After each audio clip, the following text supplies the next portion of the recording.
Inilah akibatnya jika dari tadi mereka tidak mengangkat telepon. Daol dan Pyonghwa pun langsung menyidak Guwon dan juga Sarang. Akhirnya, Guwon dan Sarang mengakui hubungan mereka berdua. Mereka heran kenapa dari dulu tidak jujur saja sampai harus menutupi kepada mereka semua. Rowoon juga heran, harusnya mereka diselamati bukannya malah dimarahi. Daol hanya agak kecewa karena Sarang tidak cerita apa-apa sementara mereka selalu bercerita ini dan itu dan tidak ada yang ditutup-tutupi. Namun, yang penting sekarang mereka mengungkapkannya dan tidak ada lagi yang dirahasiakan. Jika suatu hari nanti tiba-tiba Pak No mengungkapkan jika ia adalah anak komisaris pun, Daol tidak akan pernah memaafkan mereka lagi. Karena takut mereka marah, akhirnya Guwon mengakui jika ia memang anak komisaris. Sarang lalu mengenalkan pacarnya ulang jika ia adalah Guwon, anak Pak Komisaris di Hotel King. Dan Pak Eo sebenarnya Pak No Sansik, sekretarisnya Guwon. Daol dan Pyonghwa langsung tertawa dan kemudian mereka mengambil alas duduk dan juga jus untuk Guwon. Selama ini di hadapan Guwon, mereka berdua selalu menjelek-jelekan Guwon yang mana adalah bos mereka. Mereka pun duduk bersama di bawah dan Daol meminta maaf karena dirinya sering melakukan kesalahan kepada Guwon. Guwon berucap dan meminta kepada mereka untuk memperlakukannya santai seperti biasa karena sekarang Guwon bukan bos mereka namun pacarnya Sarang.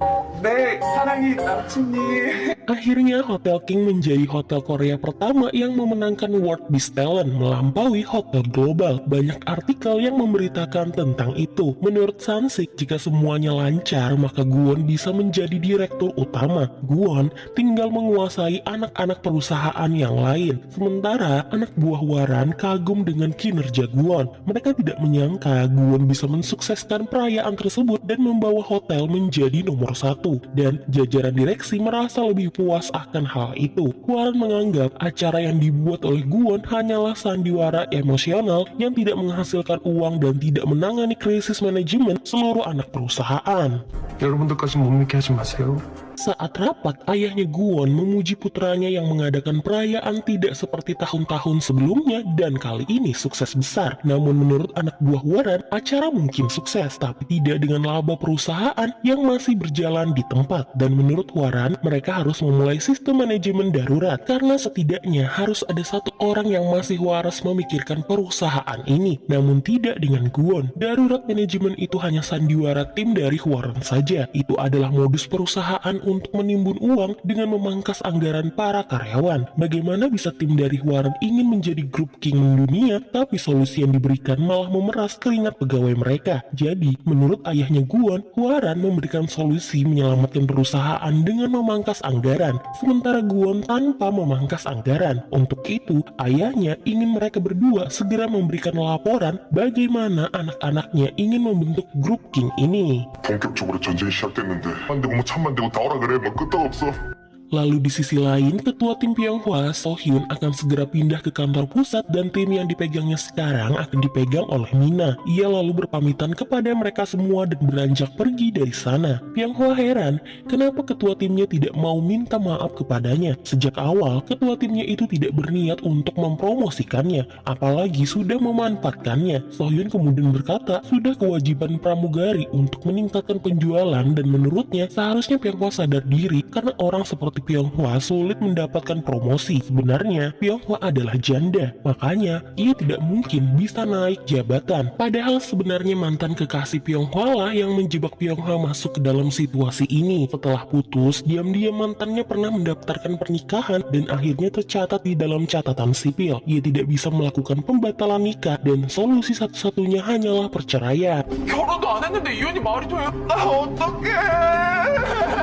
Lalu di Hotel King, Hwaran mengundang kembali Pak Park untuk membahas kerjasama mereka berdua. Pak Park kesal karena perayaan itu malah membuatnya malu. Hwaran berjanji akan menebus kesalahan itu pelan-pelan. Saat itu Sarang sedang menjamu makanan untuk Pak Park. Karena kesal, ia pun memarahi Sarang yang bolak-balik membuatnya pusing saja. Sarang langsung meminta maaf dan ia menawarkan kepada Pak Park untuk melayani di sisi yang Pak Park inginkan. Namun tetap Pak Park tidak terima. Ia ingin Sarang dipecat saja jika tidak ia tidak akan mau menemui Hwaran lagi. Hwaran pun langsung berniat menyingkirkan Sarang. Namun tiba-tiba Gwon datang dan mengajarkan tata krama di dalam hotel ini kepada Pak Pak. Pak Pak langsung tersenyum dan menganggap Gwon tidak bisa berbisnis, lalu ia pergi. Hwaran sangat kesal karena menurutnya mereka sangat membutuhkan Pak Pak dan Gwon sudah lancang kepadanya hanya karena melindungi staf rendahan. 그냥 직업 맞아?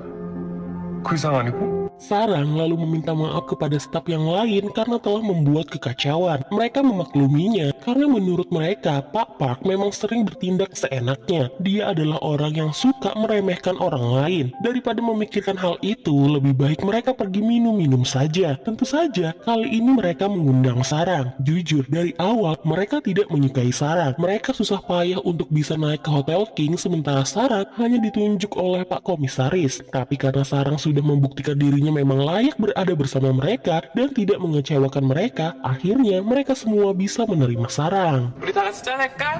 좋아요.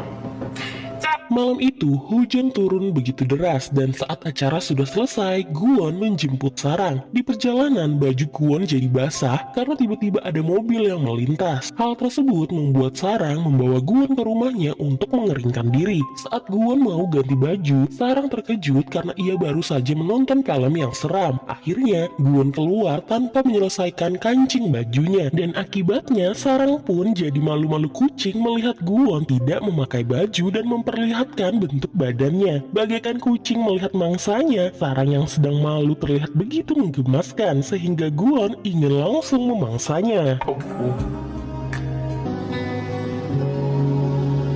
Di kantor Hwaran, ia mengundang Sansik untuk memberikannya satu pekerjaan penting. Hwaran menawarkan kenaikan jabatan yang tinggi untuk Sansik asalkan Sansik mau melaporkan apapun yang Gwon lakukan sampai ke hal yang pribadi sekalipun. Apakah Sansik menerima tawaran dari Hwaran? 어디까지 끌어주실 수? Sementara itu di sisi Dae, tidak hanya mertuanya yang seenaknya kepadanya, tapi adik iparnya juga seenaknya masuk ke dalam kamarnya dan mengacak-ngacak baju-bajunya. Menurutnya, meskipun mereka keluarga, tapi mereka juga harus tahu batasan. Apalagi suaminya malah tidak bisa diajak kerjasama dan menyuruh Dae untuk tidak pelit. Padahal keluarga dari suaminya tidak pernah membelikan corong apa-apa. 산처할 때 결혼 같은 거 하지 마라.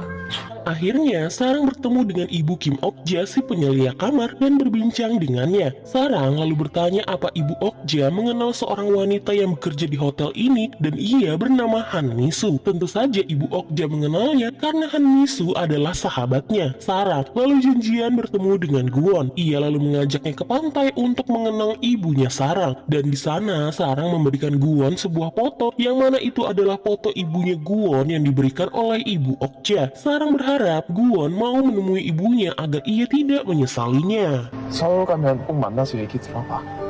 Sementara itu, suami Hwaran ternyata mengajukan cerai kepada Hwaran. Ia sudah lama ingin melakukannya, namun Hwaran selalu menghindar. Hwaran bersikeras jangan sekarang, namun suaminya harus melakukannya sekarang. Tidak perlu sampai sidang, Hwaran cukup tanda tangan surat perceraian saja. Lalu tiba-tiba anak Hwaran yang ada di Amerika menelponnya. Awalnya Hwaran ingin menolak karena ia sibuk, tapi ia kaget karena ternyata putranya yang bernama Jihu tiba-tiba kembali ke Korea. Bukannya melepas rindu, Hwaran justru menegur putranya itu untuk membiarkan ibunya hidup dengan tenang. Kehadiran Jihu justru membuatnya tambah pusing. Putranya hanya bisa meminta maaf.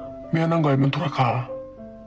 Lalu pada suatu hari, manajer John datang untuk memberitahukan Sarang tentang tim impian. Tempat tertinggi para hotelier seperti mereka adalah tim impian. Tim itu bekerja mendampingi acara pribadi komisaris dan hanya staf terbaik yang bisa terpilih. Dan Pak Komisaris akan ada acara di pekan ini. Sekretarisnya menghubungi manajer John untuk merekrut Sarang masuk ke dalam tim tersebut. 감사합니다.